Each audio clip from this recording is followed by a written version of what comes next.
আমার তো মনে হচ্ছে যে ঘটনাটা ঘটেছে সেটাতে আমার সন্দেহ অনেককেই হচ্ছে, সেটা পুলিশ আমার মনে হয় সঠিক বার করতে পারবে, বা তারা হয়তো সঠিক যে অপরাধী যারা তাদেরকে পুলিশই খুঁজে বের করবে। আমি বিশ্বাস রেখেছি পুলিশের ওপরে, ভরসা আছে। সাধারণ মানুষও দেখতে চাইছে কারা অপরাধী। সাধারণ মানুষেরও অনেক জিজ্ঞাসা রয়েছে, অনেক তাদের চিন্তা ভাবনা রয়েছে যে কারা করতে পারে, কী কারণে করতে পারে, সেটা পুলিশ বার করুক। আমার এই মুহূর্তে বলার কিছুই নেই।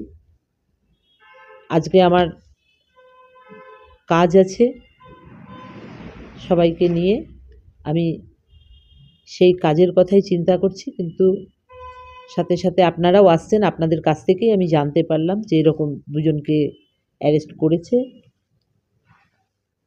আমার মনে হয় পুলিশ সঠিক মানুষদের বের করবে। আরও কেউ মাথা রয়েছে না? আপনার সন্দেহের তালিকায় নরেন্দ্রনাথ তেওয়ারি ছিল না আরও কোনো মাথা রয়েছে বড় মাথা? দেখুন, এত পরিষ্কারভাবে আমার পক্ষে বলা সম্ভব নয়। আমি বারবারই বলেছি, যা বলেছি সেটা আপনারাও শুনেছেন বা মানুষও দেখেছে।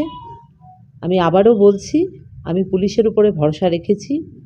পুলিশ কারা কারা আছে সেটা বার করবে। নরেন্দ্রনাথ তেওয়ারির পক্ষে কি মারা সম্ভব? দেখুন, এটা তো আমি বলতে পারবো না যে কি সম্ভব কি অসম্ভব। যেটা সম্ভব ছিল না সেটাই হয়েছে। একজন মানুষকে এইভাবে নৃশংসভাবে হত্যা করেছে।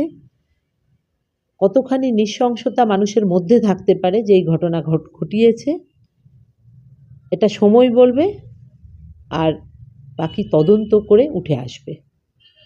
স্বপন শর্মাকে কি চিনতেন আপনি? তার সঙ্গে পরিচয় ছিল বা দাদার সঙ্গে পরিচয় ছিল?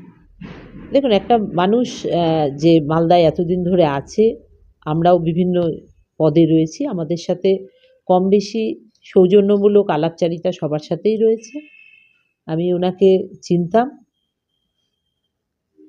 আমি জানি না কি বিষয় রয়েছে। আমি এখনো বলছি পুলিশ এই তদন্ত করে বার করবে। বাংলা খবর, আপনার রাজনীতি, আপনার আওয়াজ।